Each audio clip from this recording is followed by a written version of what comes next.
feet per inch? I don't remember. I'll check, Oh, okay. and I'll let you know. Yeah, Peter, could you pass that bowl around? yeah, sure. Which one? Whichever one you want. Yeah, okay. Toss it over to them. There you go. Now, one of the things I normally do when I'm completing the bowl is I take the bowl and I rub it with 816 coats of tongue oil.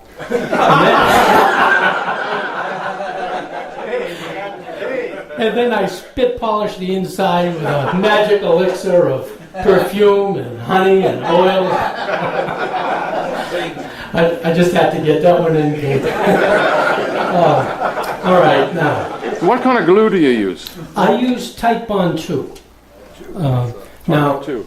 I know some people have said, I don't like that glue, but it works well for me.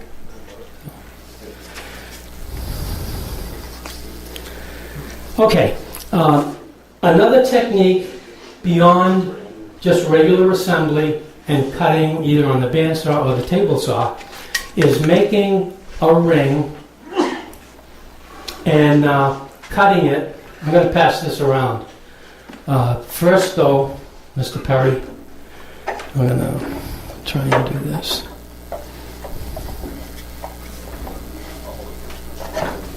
Thank you, Tom.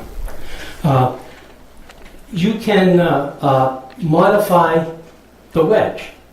Now, this one shows 2 cuts in each wedge, and into each kerf I put a 30-second thick piece of babinga and a 30-second thick piece of maple, and glued the wedge back together again.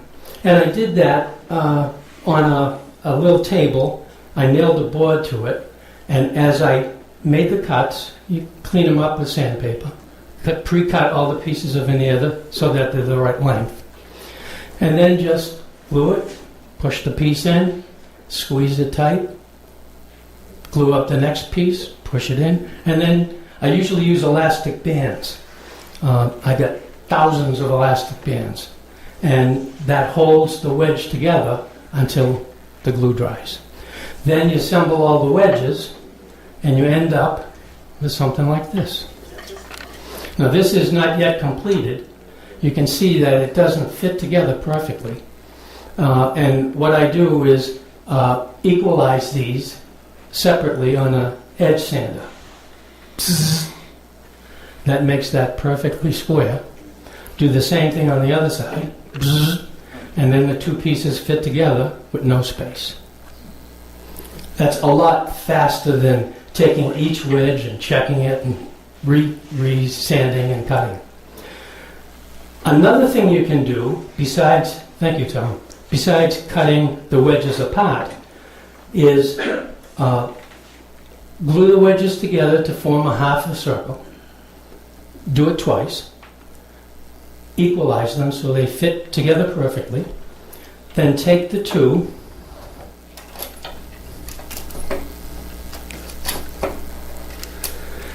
and tape them together so they do not move. They're perfectly aligned. Tape them, tape, 4 places with masking tape. And then make a long, wavy cut with the bandsaw. So now each one of these pieces, they're double stacked, one atop the other. So you get the same piece twice. And when you open it up and glue it together, that's what you get. By Jimmy's. Now, a clearer example of this is right here.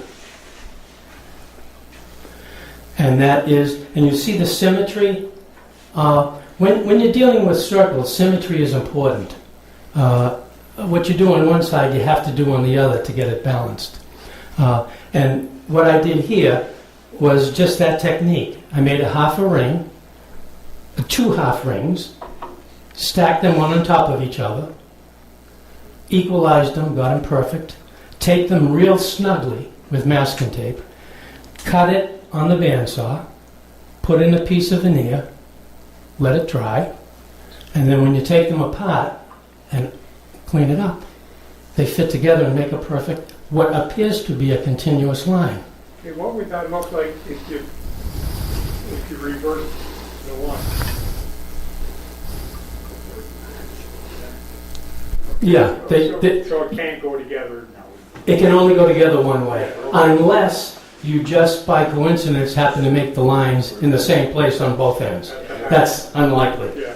Now, what do you do if for some reason you get these things apart and they don't fit? The line doesn't line up. You add a decorating piece. So here, I added a plug. Now, I only needed one, but I added 4 so that it would balance out. All right, so Get here's... a close-up on that one. I'm sorry? Good. Got a close-up. Okay.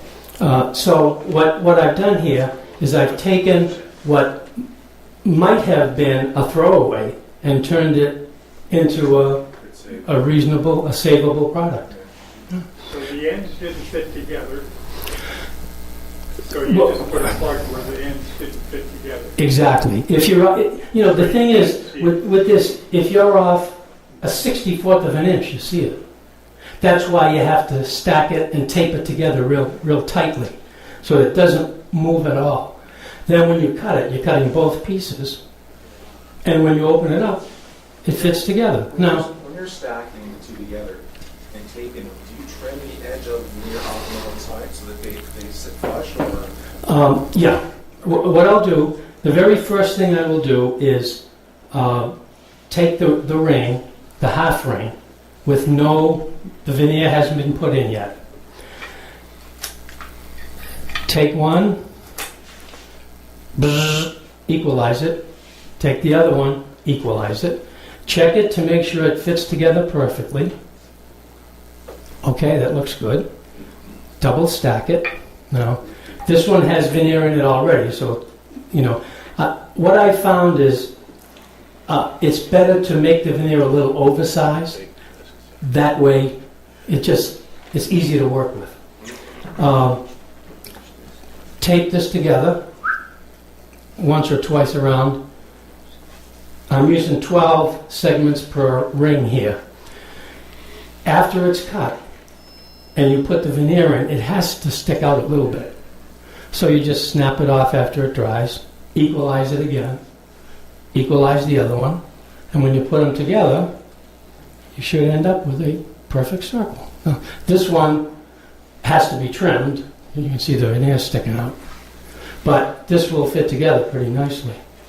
And, all right, so now you can do this making one cut like I've just shown you, or you can get brave or stupid and do 2 pieces of maple, 2 pieces of oak, all identical, tape them together, 4 pieces now, run that through the bandsaw, and then switch 1 oak for 1 maple, and you end up with this.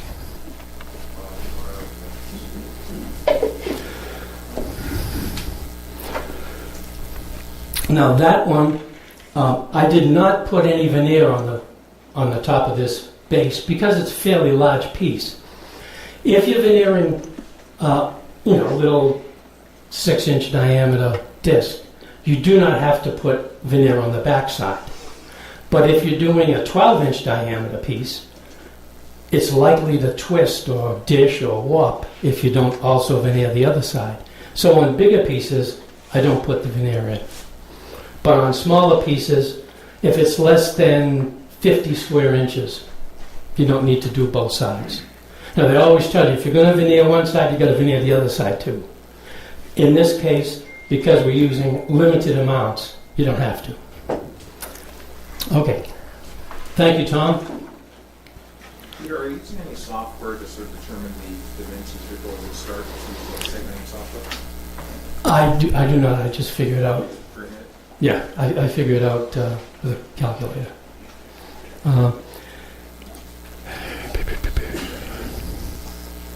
right, we did that. The last section I want to talk about is accenting the top. Now, some of these same techniques, if you have a bowl, well, like this. This has a through inlay in every ring.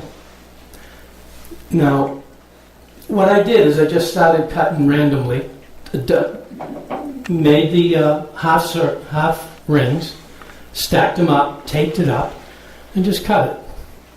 And each one is a little different. And so in some places you see the whole ring. On the top you see the whole ring. On the other rings you don't see the through inlay until you look at the back. So now, depending on the size of the wedge, if you cheat all the inlays to the inside, when you stack it up, you will see, right, there's 30 minutes, guys. You will see, you'll see all of the inlays will be on the inside of the bowl, and none of them will be on the outside. If, on the other hand, you cheat this out to the outside, all the way around, all of the lines will be on the outside, and there'll be nothing on the inside. Sometimes you get a little piece that weaves out, but basically, that's what I'm talking about. Now, I finished up, this is not finished by any stretch, but what I wanted to do here was something similar to this, where I make random inlays in each ring.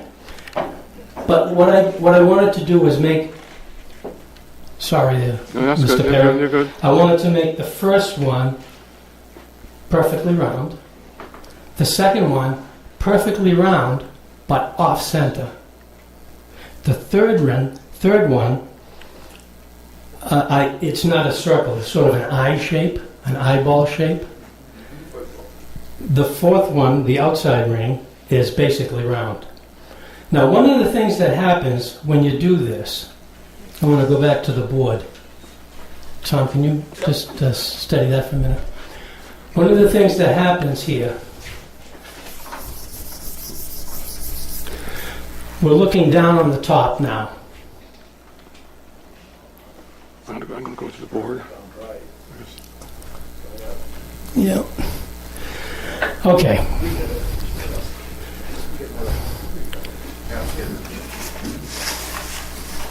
I don't know what happened to the cap, Tom. Ah, thank you.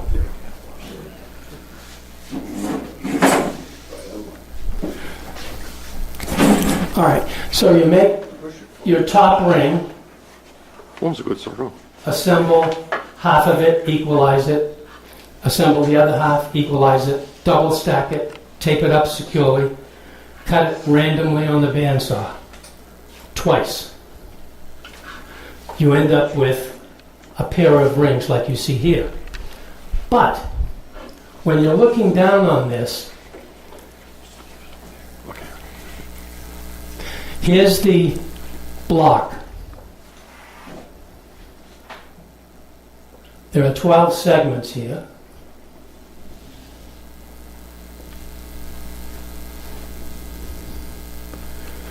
Right? And these are all straight lines, but I've drawn it round, you know. Here's one inlay. Right here, it goes all the way through. Here's the other inlay. Let's say you made these two parallel. So they're all the way around, they're the same distance apart. When you turn it, you're going to have a high spot out here, and it's going to get lower as you go in toward the center of the ball. Otherwise, you wouldn't have a ball. What happens, let's say you cut this much of it off.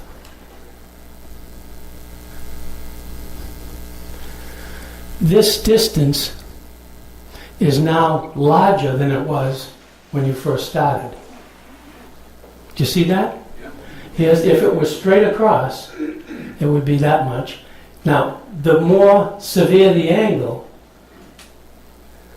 the wider the space gets. Yeah. So sometimes as you're turning, you turn and you say, oh, shit, what the hell happened? The thing got bigger. And that's just the way it is. So sometimes when you're laying this out, you don't get what you think you're going to get. You'll still get two parallel lines, but they're going to be a lot farther apart than you thought. The other thing you can do is, I don't have the bowl that I did this with, but I will bring it at some point. If you make two